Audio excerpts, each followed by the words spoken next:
Hey, Traci Brown, body language expert and behavior analyst. What I have for you here today is my Truth, Lies, and Coverups podcast. But here's what's unique about it is that I used AI to create a man and a woman talking to each other in a super engaging way to summarize a couple of blog posts that I did on the vice presidential debates. So Tim Walz and J.D. Vance. It is so engaging. It is amazing. I can't wait to hear what you think about it. Enjoy.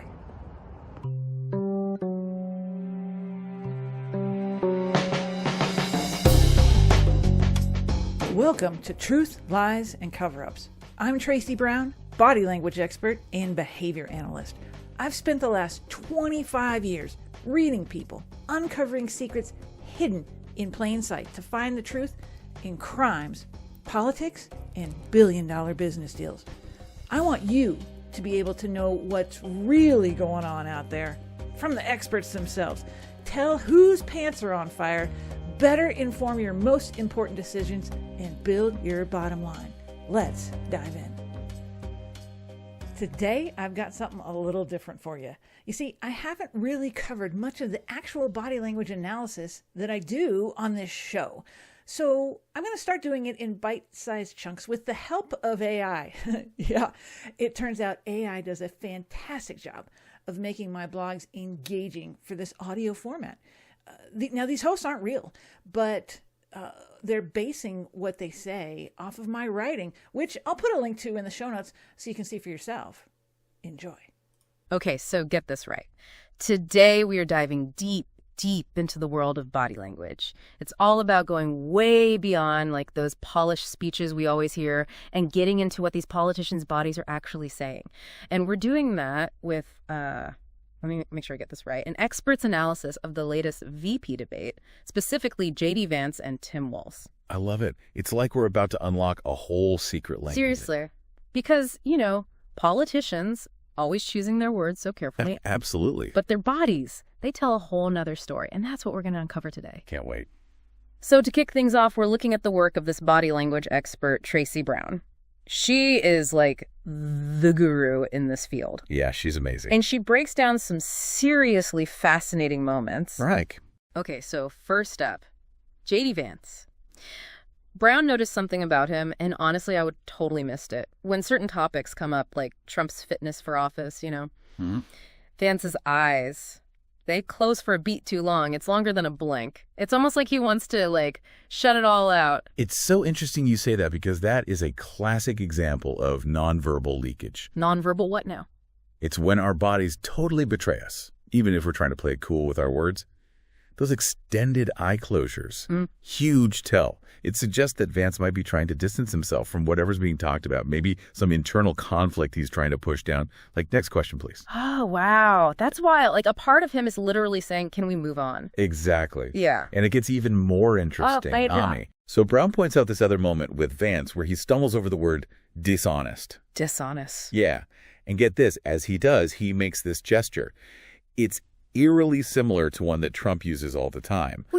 Wait, hold up. So you're saying a word error plus a specific gesture? Often points to deception, or at least an attempt to control how something's coming across. It's like a little red flag. Right. Yeah. Pay attention. Something's up. Whoa. And it doesn't stop there. Brown, she noticed this other pattern with Vance. When he starts talking about delivering on promises, putting more money in people's pockets, campaign promises, his blink rate skyrockets. Classic sign of stress. For real. Absolutely. And she also observed him doing this thing called a containment gesture. It's like he's physically trying to hold himself back. Hold himself back from what? It could be from stress, anxiety, who knows. Increased blinking, that's often linked to those feelings.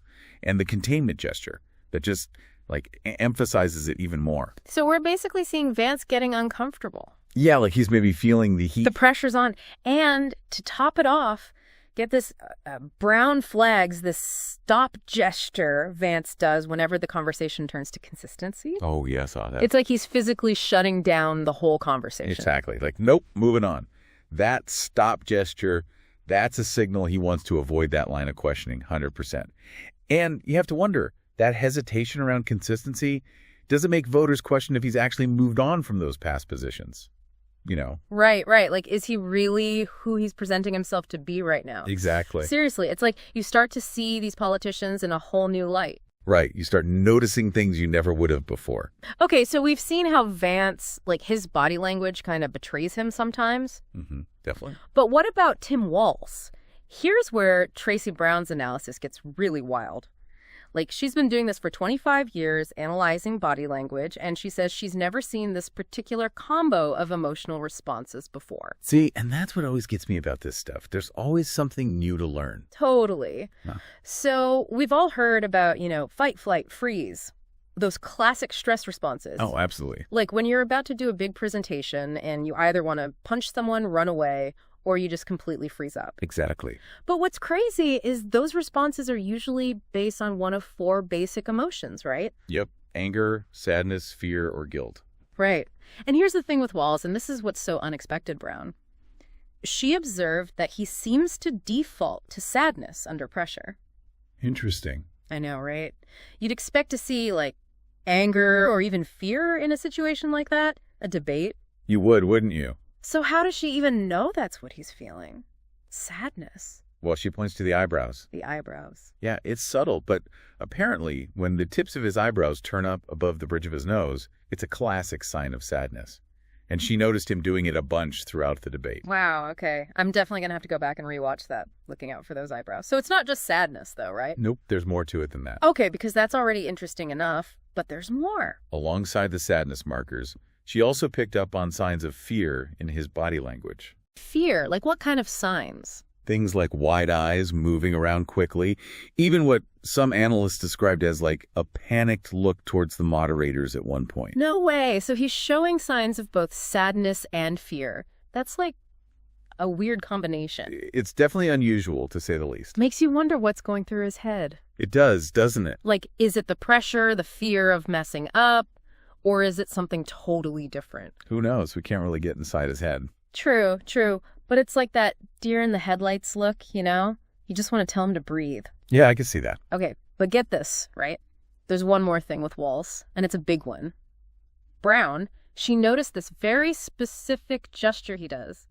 He shrugs his shoulders and then kind of juts his chin out. Okay, I think I know what you're talking about. And apparently this little combo, it often means that the person doesn't even believe the words coming out of their own mouth. Yeah, it's a classic tell. Their body language betrays them. Exactly. Okay. It's crazy, right? Like our bodies just speak their own truth, even when we're trying to say something different. Exactly. It's like our subconscious is sending out these little smoke signals. Totally. So we've covered a ton today, from eye blinks to shoulder shrugs, even eyebrow movements. What are like the big takeaways you're hoping listeners walk away with after this deep dive?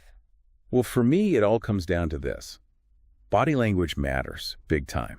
It's not about just looking confident or, trying to be charming. It's this whole other language, way more complex than we realize. And the more we learn to read those subtle cues, the better we become at understanding what's really going on. Not just with politicians, but with everyone around us. It's like we're getting a glimpse behind the curtain. Right? Exactly. We start to see those hidden messages that are always there, just beneath the surface. It's kind of like mind-blowing once you start noticing it. So as our listeners are out there navigating the world, maybe watching the next debate, what's like one last thought you want to leave them with? Now that we're tuned into this whole other dimension of communication, it makes you wonder, does this knowledge change how we see politics going forward? Do we become more skeptical, more discerning? Or does it just give us like a deeper understanding of the humans behind those podiums, flaws and all? That's such a good question. It's like you always say, knowledge is power. Absolutely. And in this case, it's the power to see through those carefully chosen words and figure out what their bodies are really telling us. Thanks again for another awesome deep dive. Always a pleasure. Until next time. Thanks for listening to Truth, Lies, and Coverups. Make sure you subscribe, rate, and review. We'll see you next time.